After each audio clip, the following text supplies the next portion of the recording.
Y'all, not Sovieshu talking about nobody can know where he is until the results of the parentage test are out when it comes to Rasta's biological father. What is he plotting? Y'all, welcome to another episode of Toon Talk Cassie reaction video. Today we're doing the Remarried Empress episode 175. And so I get it now. So Sovieshu is like, if he reveals Rasta's past to the world, then the stigma of being a child of a slave will follow Gloria for the rest of her day. If I want to prevent that from happening, I had to make sure that Rasta, Gloria, and I are the only people who undergo testing. So technically, him hiding Rasta's daddy is not really to benefit Rasta. It's more so to protect Gloria. At the end of the day, I do appreciate the fact that Sovieshu is going to ride out for his daughter, like until the wheels fall off, okay? He's going to do whatever he got to do to make sure that she's not looked down on, talked bad about, or disrespected. Now, Rasta, on the other hand, he don't really care about her, but in order to protect Gloria, he has to make sure that Rasta has some form of a decency. But you know what they say? You should have chose better. This is what you get for choosing Rasta to be your baby mama.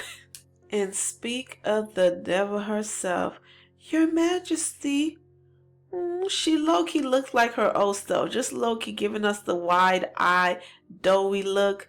Although we now know the true Rasta, I mean, from the beginning we already knew who she really was, but still, what does she want with Sovieshu? Chirp, chirp, the birds are chirping outside. It's a nice day, and Rasta and Sovieshu are heading somewhere, probably to his room. If His Majesty confirms that he was the one who got rid of my father, and he feels a little apologetic towards me, I should express my gratitude. I'll thank him for saving me from harming my own father.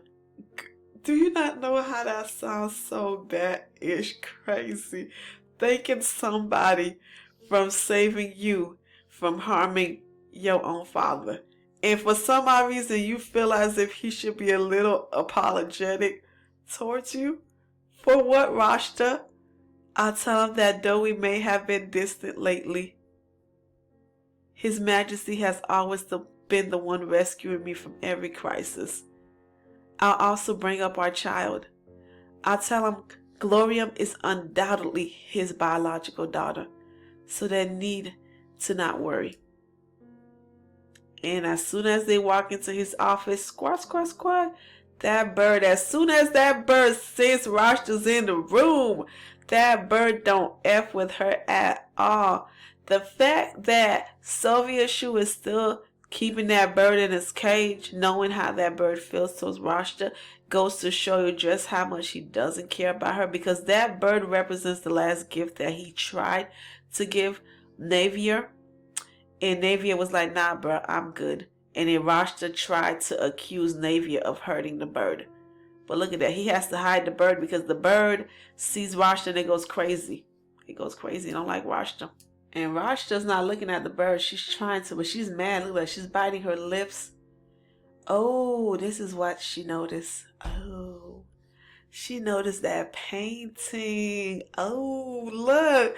Sovieshu was so messy. Like, sir, you're not even hiding it. You're just blatantly putting it in your wife's face. Like, Rasta may be a big bag of trash, but that's your wife. Have at least an ounce of decency, knowing that you're bringing her to your office or take her somewhere where you don't have a painting of you and your ex-wife right next to a painting of your daughter.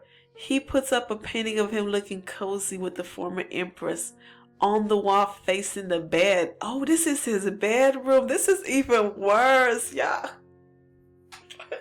Sorry about that. I had to pause for a second so I can get this laugh out of me, because I'm like, the audacity of this couple. They are both so full of ish.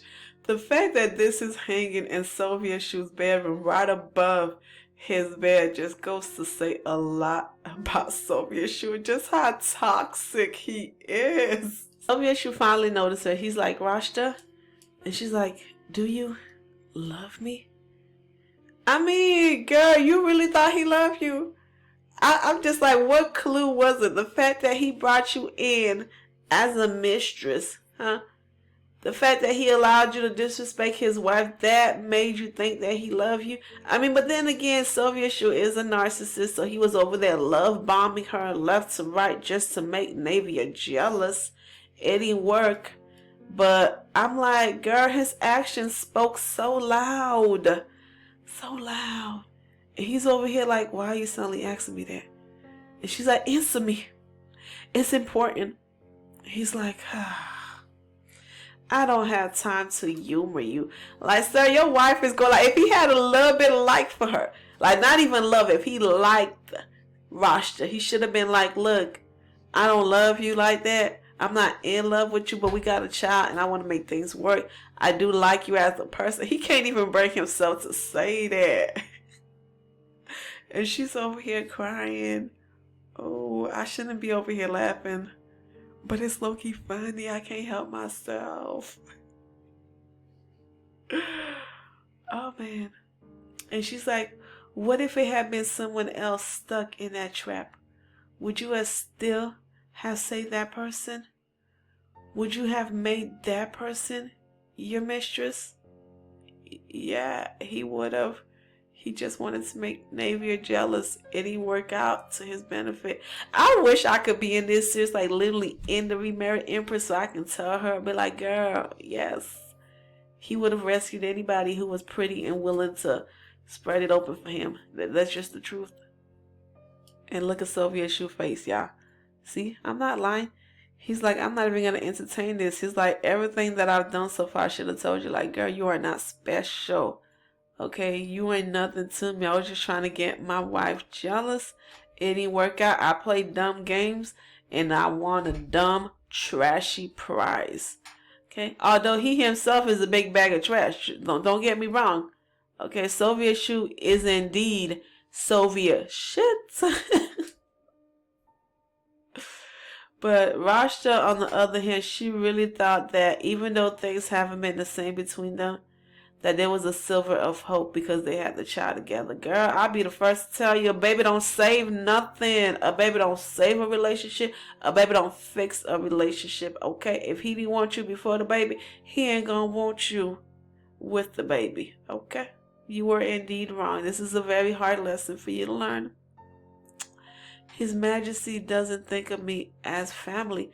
No, girl, he's a narcissist. You just a pawn in his little game.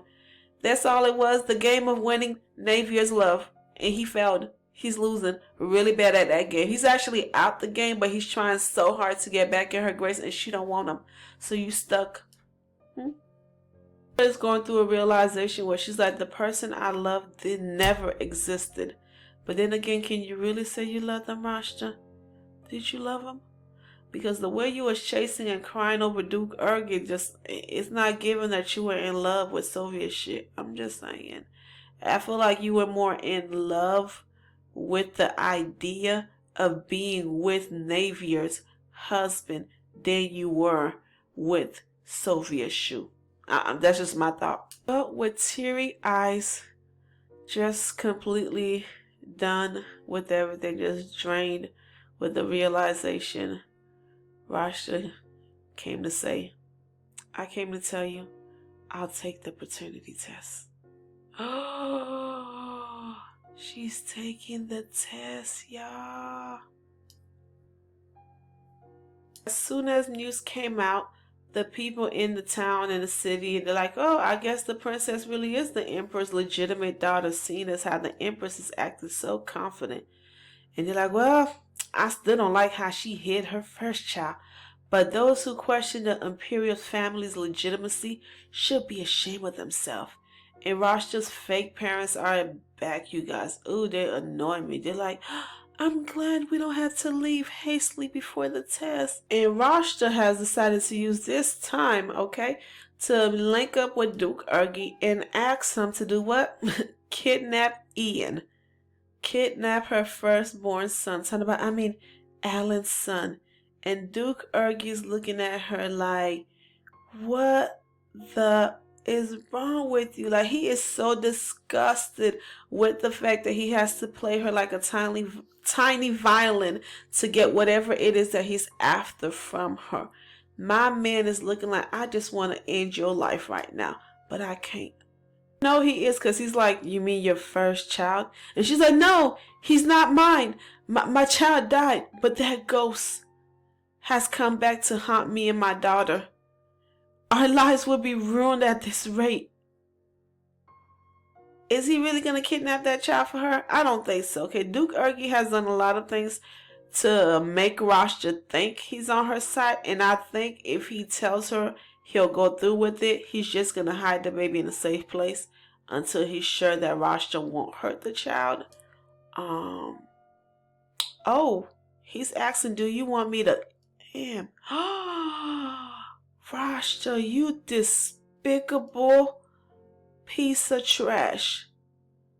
Oh, but you don't want him to be killed, but you want him to be put in the care of a family that needs a child somewhere far from the Eastern Empire. So basically, you want to sell off your child. Just like how your daddy sold you off.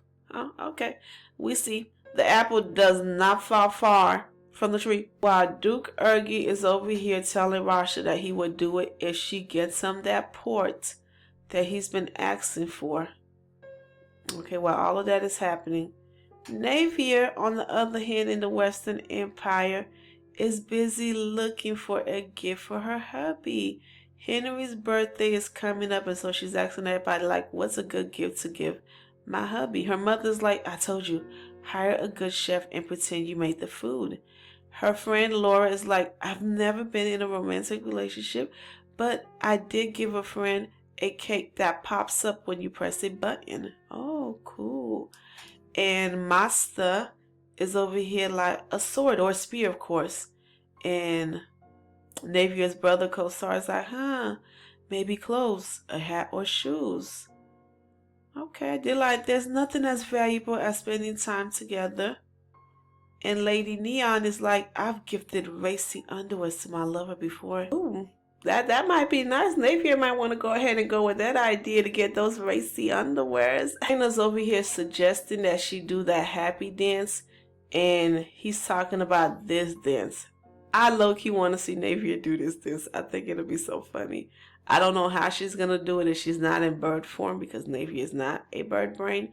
But yeah, that would be funny. Even though I think it's funny, Navier on the other hand don't. She's like, what? He wants me to dance like that? Like, not I. Come on, Navier, you can do it, girl. You got those Meg Thee Stallion knees. Like, hey, just wada. Hey. Y'all, that is it for today's episode. So if you haven't already, be sure to hit that subscribe button right now to show me some love. Let me know your thoughts down below in the comments. And as always, okay, you will find the link in the description box where you can read further ahead on the Webtoon app or website. So with that being said, until next time, peace, y'all.